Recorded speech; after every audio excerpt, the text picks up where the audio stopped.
Effect of Thought on Health and the Body.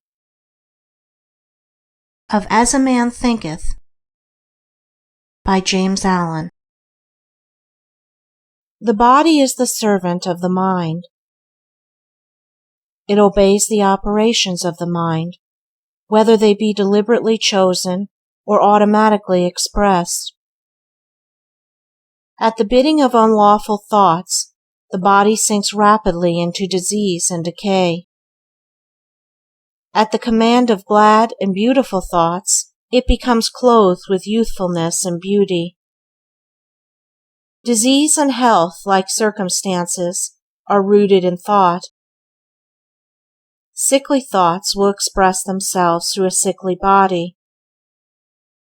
Thoughts of fear have been known to kill a man as speedily as a bullet, and they are continually killing thousands of people just as surely, though less rapidly.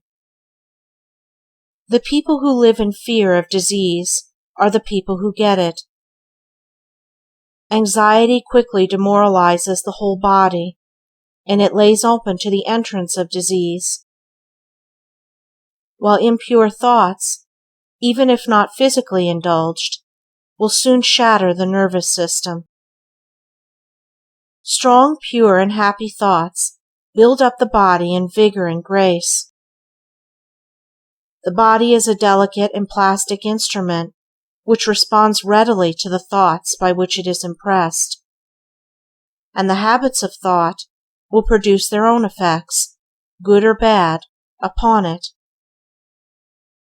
Men will continue to have impure and poisoned blood so long as they propagate unclean thoughts.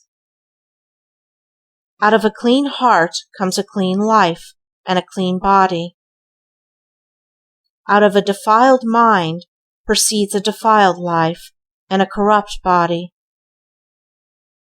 Thought is the fount of action, life, and manifestation. Make the fountain pure, and all will be pure. Change of diet will not help a man who will not change his thoughts. When a man makes his thoughts pure, he no longer desires impure food. Clean thoughts make clean habits. The so-called saint who does not wash his body is not a saint. He who has strengthened and purified his thoughts does not need to consider the malevolent microbe. If you would protect your body, guard your mind. If you would renew your body, beautify your mind. Thoughts of malice, envy, disappointment, despondency rob the body of its health and grace. A sour face does not come by chance. It is made by sour thoughts. Wrinkles that mar are drawn by folly, passion, and pride. I know a woman of 96 who has the bright, innocent face of a girl. I know a man well under middle age whose face is drawn into inharmonious contours. The one is the result of a sweet and sunny disposition. The other is the outcome of passion and discontent. As you cannot have a sweet and wholesome abode unless you admit the air and sunshine freely into your rooms, so a strong body and a bright, happy, or serene countenance can only result from the free admittance into the mind of thoughts of joy and goodwill and serenity. On the faces of the aged there are wrinkles made by sympathy, others by strong and pure thought, and others are carved by passion. Who cannot distinguish them? With those who have lived righteously, age is calm, peaceful, and softly mellowed, like the setting sun. I have recently seen a philosopher on his deathbed. He was not old except in years.